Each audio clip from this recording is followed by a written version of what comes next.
Buenos días al grupo de Efesios 2, 8 y 9.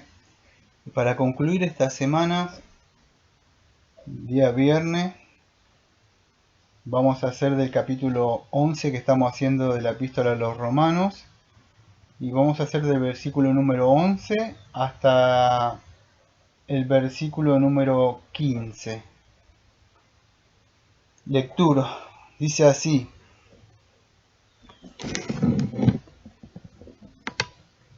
Digo pues, ¿ha tropezado los de Israel para que cayesen? En ninguna manera, pero por su transgresión vino la salvación a los gentiles para provocarles a celos. Y si su transgresión es la riqueza del mundo, y su defección la riqueza de los gentiles, ¿cuánto más su plena restauración? Porque a vosotros hablo, gentiles, por cuanto yo soy apóstol a los gentiles, honro mi ministerio, por si en alguna manera pueda provocar a celos a los de mi sangre, y hacer salvos a algunos de ellos, porque si su exclusión es la reconciliación del mundo, ¿qué será su admisión sino vida de entre los muertos? Vamos a hacer hasta ahí nada más el día de hoy. Y Pablo está hablando que, o está explicando que ellos habían tropezado, los de Israel, para que cayesen, dice él. Bueno, lo que él está diciendo en sencillas palabras es que acá en Argentina se dice un tropezón no es una caída, es como un dicho argentino. Entonces, ¿qué significa? Está hablando de una caída total, cuando cae y queda totalmente en el suelo, tirado. Eso es lo que está hablando, no se levanta más. Esa es la idea, lo que está diciendo Pablo. No fue una caída total, sino en ninguna manera, dice Pablo. Sino, ¿pero qué? Por la transgresión, dice, tiene un propósito. Quiero que entienda algo que se llama la providencia de Dios. Es un atributo de Dios, la soberanía de Dios, la providencia de Dios. Todos esos atributos están ligados con su persona, con su ser. Entonces Pablo está, aunque no lo dice así, aquellos que conocemos un poco de teología, sabemos que se está refiriendo a eso. Las cosas no suceden por suceder así, todas las cosas suceden para bien de los que Dios ama. Tiene un propósito, Dios cada cosa que hace. Ahora dice, pero por su transgresión vino la salvación a los gentiles para provocarles a celo. Cada cosa que Dios hace tiene un propósito. Hay un propósito tras de lo que Dios hace. Ahora, ¿qué es? Bueno, el propósito que vemos de acá, o sea, es provocarle a celos a ellos. Ahora, ¿cuál es la transgresión de ellos? Versículo 11 dice, pero por su transgresión. Bueno, la transgresión es el rechazo del Evangelio, que Dios abrió sus manos esperando que ellos vinieran, pero ellos no quisieron, como el viñador que mandó a su hijo, mandó a los profetas, lo mataron, mandaría a mi hijo a ver si lo aceptan y lo matan también, al hijo del viñador. Entonces, ¿qué pasa? Dice, hay un propósito. ¿Cuál es? Bueno, eso es abrir la puerta al mundo. O sea, ¿quién significa? A nosotros. Por eso cuando dice algunos arminianos dicen, no, la salvación es para, hablando sobre el mundo, dice, porque Dios vino, Dios envió a su Hijo amado para que todo aquel que crea no se pierda. Bueno, Dios amó tanto al mundo. Ellos muchos creen que al mundo se refiere a todo, vamos a decir que va a salvar. No es así. Mundo significa toda raza, toda nación. Bueno, acá también es lo mismo. Vino a los gentiles, acá en el sentido ese, está acá más adelante lo dice, en los versículos más adelante, es para que abre las puertas al mundo, porque acuerda que el Mesías venía a ellos, pero por esta transgresión, ¿qué pasa? Vino la salvación a los gentiles, al mundo. ¿Para qué? Bueno, tiene un propósito Dios, provocarle a celos. Muchas veces las personas, amados, quieren obrar de acuerdo a como ellos creen, hay buena intención. Dios tiene un propósito. Fíjese, Dios lo podía haber restaurado, Dios lo hubiera, desde la caída de Adán hubiera hecho todo nuevo, Israel lo rechazó, le podía haber abierto los ojos, y no lo hizo. ¿Sabe cuál fue? Entregarlos. Dios los deja. Dios solo los entrega. Al rechazar el Evangelio, Dios los deja. Y se va en busca de otros. ¿Cuál es el propósito de Dios? Bueno, el propósito de Dios es que ellos viendo, vamos a ver, las riquezas, porque dice, y si su transgresión, o sea, ¿qué estamos hablando? Bueno, el rechazo del Evangelio, versículo 12, es la riqueza del mundo, acá está el mundo, ¿ve?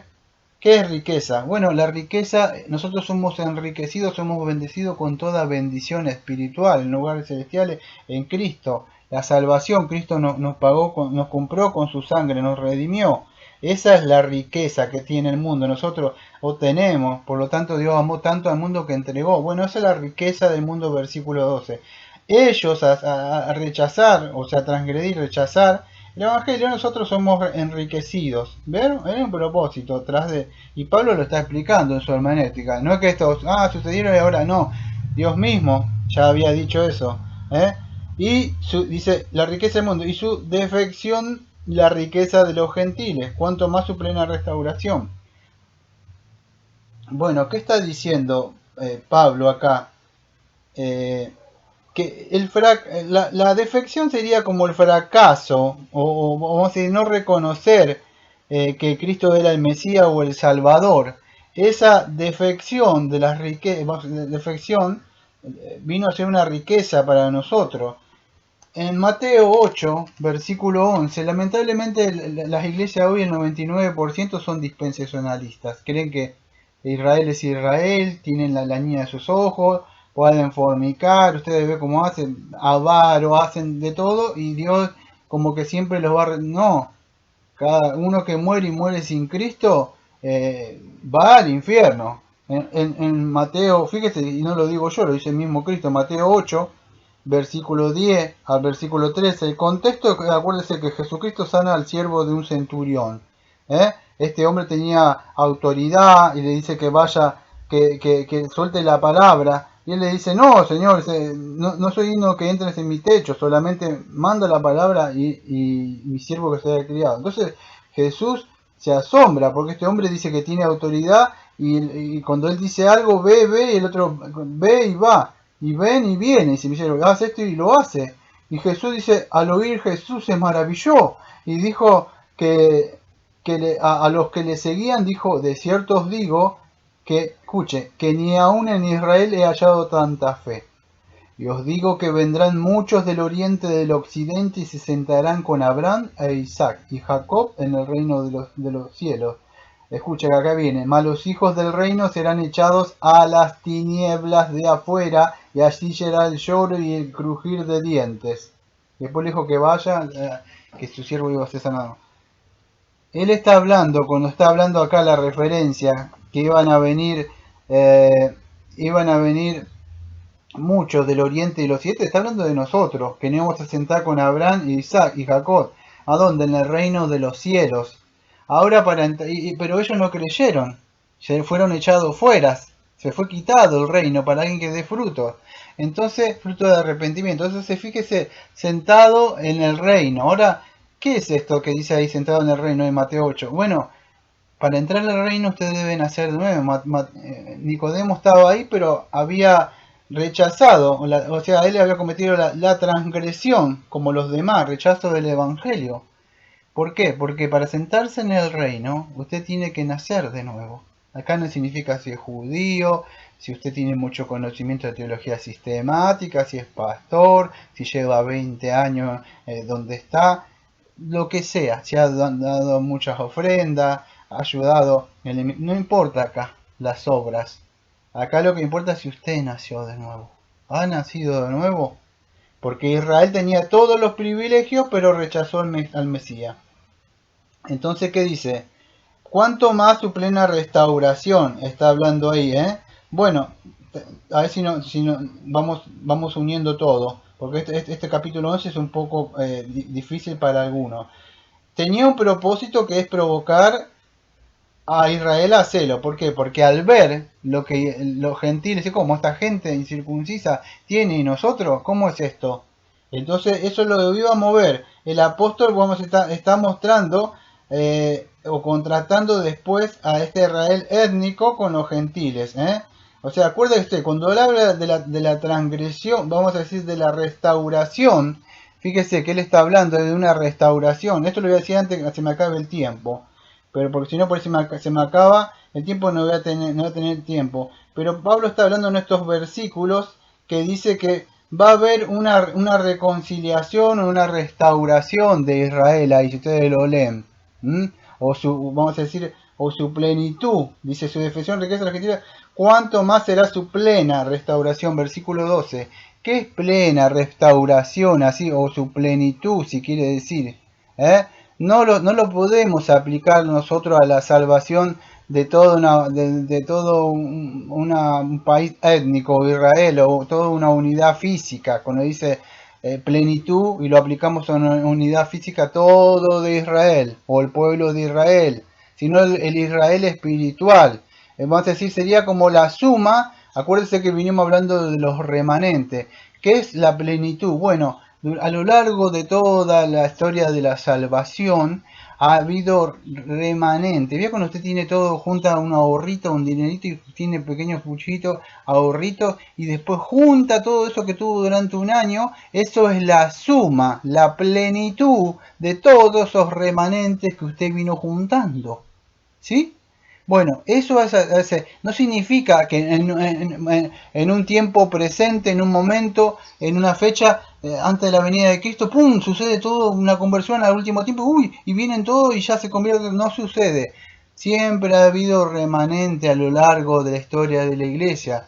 En todos los países hay grupitos chicos, 1, 2, 10, son los verdaderos creyentes que tengo que hablar el domingo, este domingo, si Dios quiere. Tengo que hablar un poco de la iglesia universal, después tengo que hablar de la iglesia local los otros domingos. Pero ¿qué significa? Plenitud no significa una unidad física o en un tiempo específico, sino que la suma vamos a decir, de todo el remanente a lo largo de todo el del tiempo de la historia. Eso, ahora están volviéndose, aunque usted no crea, algunos gentiles están viniendo a Cristo. Y Pablo dice, yo hablo hablo a ustedes de los gentiles, versículo 13, como apóstol de los gentiles, honro mi ministerio y escuche, por si en alguna manera pueda provocar a celos a los de mi sangre y hacer salvo a alguno de ellos. A pesar, Pablo, no sé si sabes, el apóstol que tenemos para nosotros. Por eso a mí me encanta leer las epístolas de él. Él siempre muestra a un Cristo glorificado, mientras los carismáticos, pentecostales siempre están mostrando a un Cristo que está acá haciendo milagros y señales, cuando esas eran las señales, vamos a decir, que Cristo mostraba que era el Mesías, pero ahora ya está, Cristo está glorificado. Por eso Pablo siempre nos muestra al Cristo ahora que está sentado a la diestra de Dios Padre Todopoderoso. Bueno, ¿cuál es el propósito, dice Pablo? Bueno, a pesar de que no es nuestro apóstol para nosotros, para que podamos entender, ¿qué sucede? O el intérprete, podríamos decir, él tenía, él sabía el propósito de Dios. Y entonces cuando usted sabe el propósito de Dios, usted puede caminar. Pablo se fue y le predicó, pero no se quedó con ellos ahí. Una vez que no quisieron creer, Pablo se limpió los pies y se fue. ¿Sabe por qué?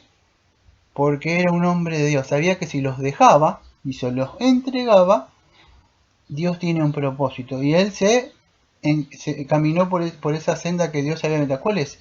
Bueno, provocarlo a celos. ¿Sabe por qué? Porque él había leído las escrituras. Decía, lo entregaré, mandaré a un pueblo que no me buscan. Entonces conocía. Y si él le hubiera amado mucho, como porque esos son los de mi sangre, hasta él mismo dijo, desearía yo ser maldito, o sea, como morir en su lugar. Imagínense si lo amaba. Pero él no hizo la voluntad por sus sentimientos, él los dejó, los entregó y se fue a predicarles a otros. ¿Sabe qué provocó eso? Celos.